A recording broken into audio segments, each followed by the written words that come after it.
The moving van was already there when I turned onto our street. Emma's canopy bed, the one with those pink unicorn sheets she'd picked out herself, was being carried down the front steps.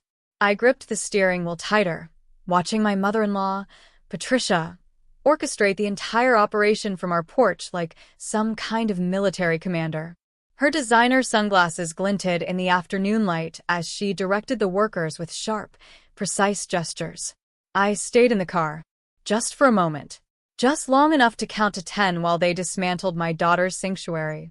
That's when it hit me. Patricia had timed this perfectly. She knew exactly where I'd be today. Thursday afternoon. The same day I spend hours at Riverside Cemetery, talking to a headstone that has my baby's name carved into it. Sara. There you are, Patricia called out as I approached, not a trace of shame in her voice. We've made excellent headway. Ryan's new baby will need the space by December, and honestly, I thought a fresh beginning would do everyone good.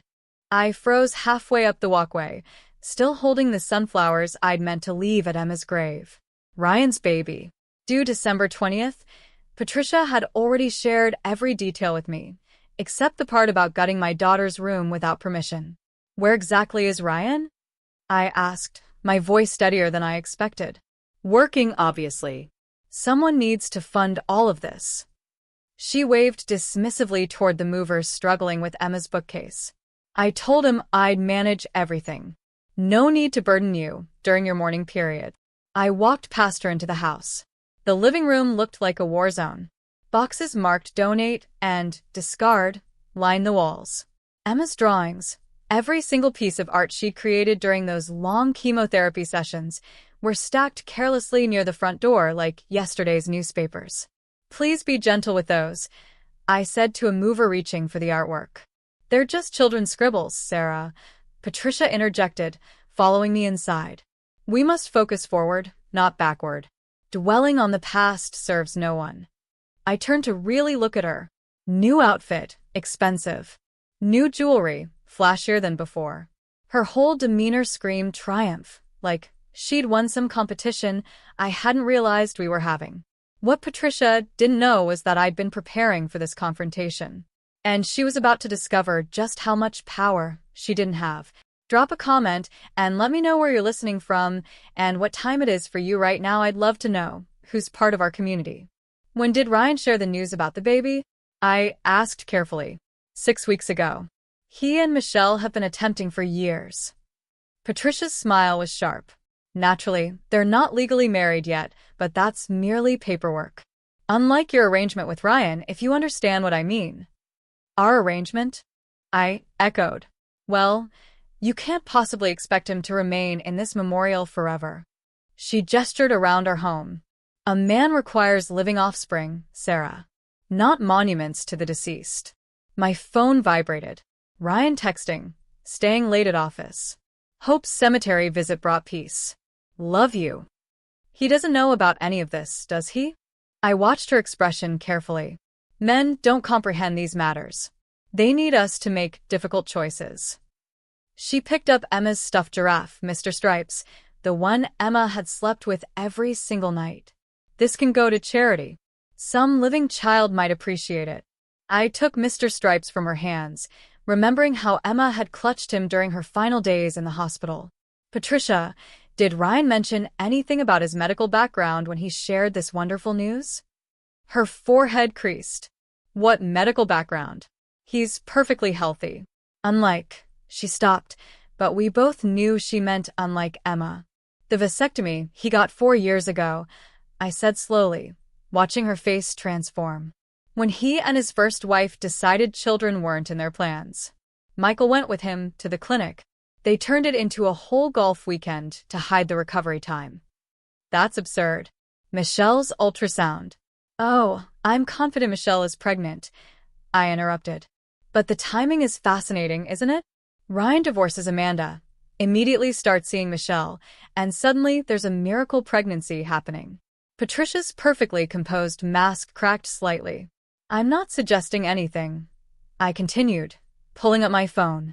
But since you're so concerned about the future, let's discuss property arrangements. You understand this house is titled in my name, correct? The family residence should remain with the family, Patricia said stiffly. It is with the family. My family. My grandmother transferred it to me. Ryan moved in after our marriage, but the deed never changed hands. I showed her the property records.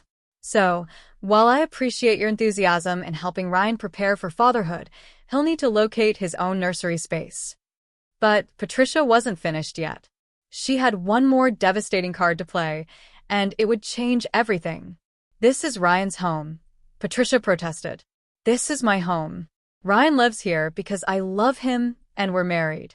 But that doesn't grant you authority to disassemble my daughter's room while I'm visiting her grave. A mover appeared in the doorway.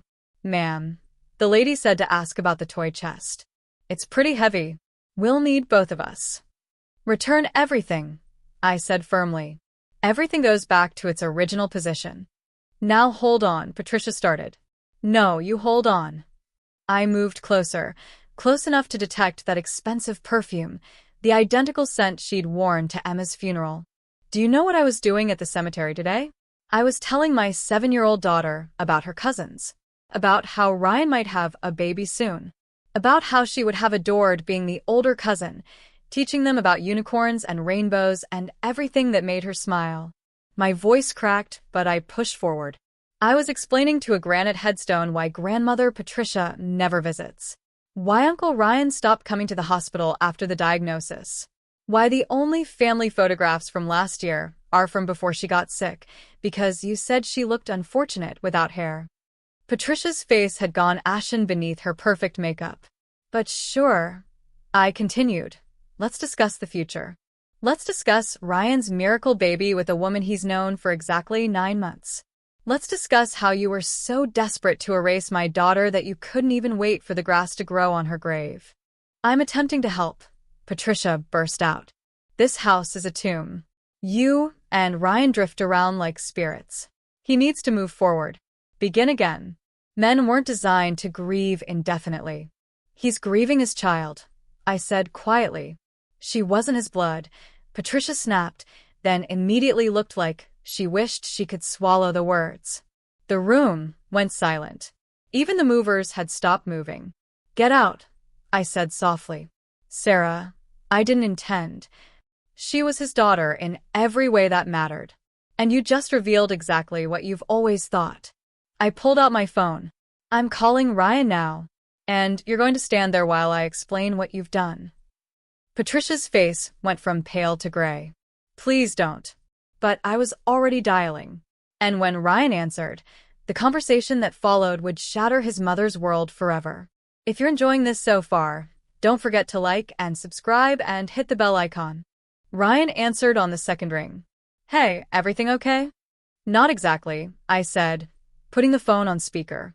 Your mother is here. She decided to clear out Emma's room for Ryan's baby while I was at the cemetery. The silence on the other end was absolutely deafening. She what? His voice was dangerously quiet. I'm managing it, I assured him. But you might want to come home. And perhaps call Ryan on your way. Ask him about that vasectomy reversal he must have gotten. I'm leaving immediately. His voice had turned to ice. Mom, if you're listening, don't move. Don't touch anything else. Don't speak. I kept the phone on speaker so Patricia could hear everything clearly. Thomas, I was trying to help, she started. I said don't speak, he roared. My daughter has been dead for 5 months. 5 months. And you're destroying her room? What is wrong with you? She needs to move on. You need to. I need to what? His voice broke. That's my little girl's room. That's where I read her bedtime stories. That's where she told me she loved me for the final time. That's where he stopped trying to control his breathing. 20 minutes. I'll be there in 20 minutes. The line went dead. Patricia stood frozen, her perfect composure finally shattered. He didn't mean, yes, he did. I sank onto the couch, suddenly exhausted. You know what the worst part is? Emma loved you. Even when you made it clear she wasn't really family, she loved you. She made you a birthday card last year. It's probably in one of those boxes you marked trash. Patricia glanced at the boxes, something flickering across her face. Purple construction paper. I continued. She spent hours on it. Glitter everywhere. She was so weak from chemo, but she insisted on making Grandmother Patricia a special card. Without a word, Patricia walked to the boxes and started searching. She found it in the third one, sandwiched between coloring books and art supplies. The purple card was covered in shaky handwriting and approximately half a container of glitter. To Grandmother Patricia, she read aloud, her voice trembling. "Thank you for being in our family. Love, Emma." Patricia's hands shook as she held the card. "She made you part of our family," I said quietly, "even though you never made her part of yours." The sound of Ryan's car screeching into the driveway cut through the silence. And what happened next would change their relationship forever. Ryan burst through the front door, still wearing his work suit, his face a mask of controlled rage. "Mom," he said, his voice deadly calm. "Leave." "Ryan, if you would just listen." "I'm finished listening. I'm finished with your subtle comments about Emma not being real family. I'm finished with your obsession with biological grandchildren." He walked to Emma's doorway, touching the frame gently. "She was my daughter in every way that mattered. I know you loved her, but—" "No buts." Ryan spun around. "She called me Daddy. She ran to me when she had nightmares. I held her hand through every treatment, every procedure. I was there when she took her last breath. Don't you dare tell me she wasn't my real daughter." Patricia clutched the purple card to her chest. "I just wanted you to have a future." "My future died 5 months ago," Ryan said, his voice breaking. "Part of it anyway. The part where I got to watch her grow up, graduate, get married, have children of her own. That future is gone." He walked to the door and held it open. "Leave now. And if you ever touch anything in this house again without permission, you'll never see us again." "You don't mean that." "Try me." His voice was steel.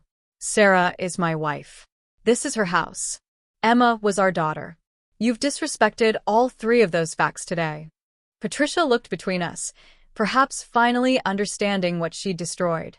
She walked to the door, still holding Emma's card. "The card stays," I said firmly. She handed it to Ryan, who took it like it was made of crystal. Without another word, Patricia left, her expensive heels clicking down the walkway. Ryan and I stood in the sudden silence, surrounded by boxes and displaced furniture. He walked slowly to Emma's room, taking in the half-restored space. "I'm sorry," he whispered. "I should have known she'd do something like this."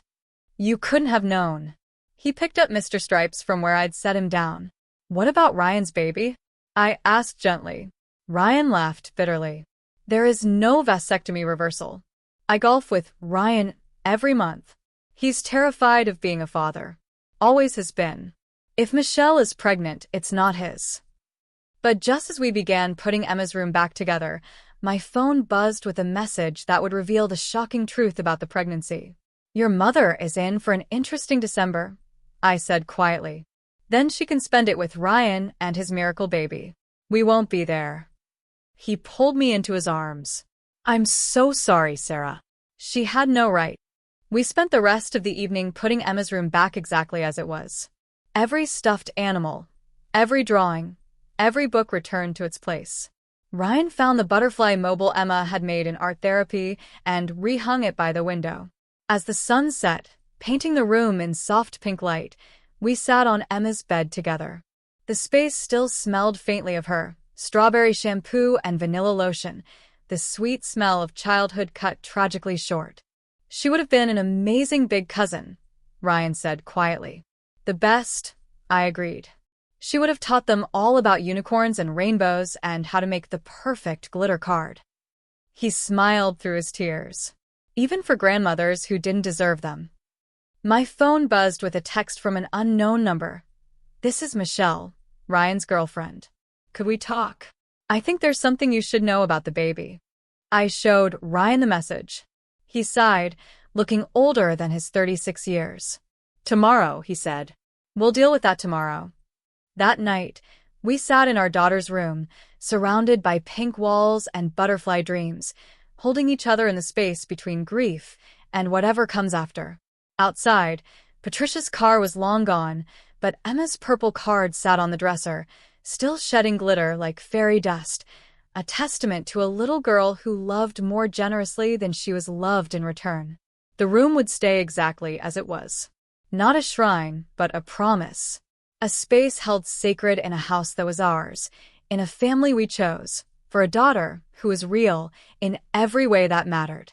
And if Patricia ever understood that, it would be a miracle greater than any suspicious pregnancy or fresh start could ever be. But the next morning, Michelle's phone call would reveal a truth that no one saw coming. The next morning, I called Michelle. She answered on the first ring, her voice shaky. "Thank you for calling back," she said. "I know this is awkward, but I need to tell someone the truth." "I'm listening," I said carefully. "The baby isn't Ryan's. I know Patricia has been telling everyone it is, but Ryan and we've only been together 9 months. This baby was conceived before we even met." My heart sank. "Does Ryan know?" "I told him 2 weeks ago." He was actually relieved. He said he never wanted children, but his mother kept pressuring him about giving her grandchildren. When I got pregnant, Patricia found out and just assumed. She started making all these plans without even asking if the baby was his. And Ryan let her believe it.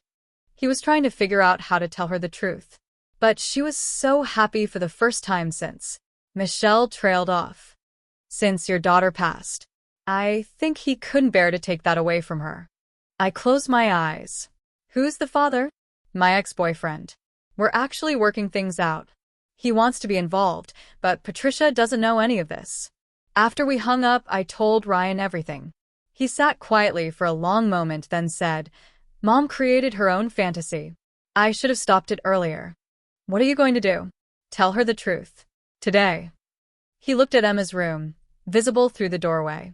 "No more lies. No more pretending. If she can't accept our family as it was, then she doesn't deserve to be part of it." That afternoon, Ryan drove to his mother's house. I don't know exactly what was said, but when he came home hours later, his face told me everything. "She said I was choosing you over her," he said quietly. "I told her I chose you 10 years ago when we got married. I chose Emma the day I met her. And I'd choose you both 1,000 times over." We never saw Patricia again. Ryan heard through his brother that she refused to attend family gatherings if we were invited. She missed birthdays, holidays, everything. She chose her pride over her son. But we built our own family. We started volunteering at the children's hospital where Emma had been treated. We set up a scholarship in her name. We kept her room exactly as it was, and sometimes we still sit in there, remembering. Emma's glitter card still sits on her dresser, still shedding sparkles after all this time. A reminder that love, real, unconditional love, doesn't require biology. It only requires choice. And we chose each other. We chose Emma. We chose to honor her memory not by erasing it, but by letting it shine as brightly as the glitter she loved so much. That's our story. That's our family. And Patricia's loss is that she'll never understand what she gave up when she tried to take it away. If this story touched your heart, please subscribe to our channel and hit that notification bell so you never miss our next video. Drop a comment below sharing your thoughts. Have you ever dealt with toxic family members who didn't respect your boundaries? How did you handle it? Let's support each other in the comments. And if you think someone needs to hear this story, please share it with them. Thank you so much for watching, and remember, family is who you choose, not just who you're related to. See you in the next video.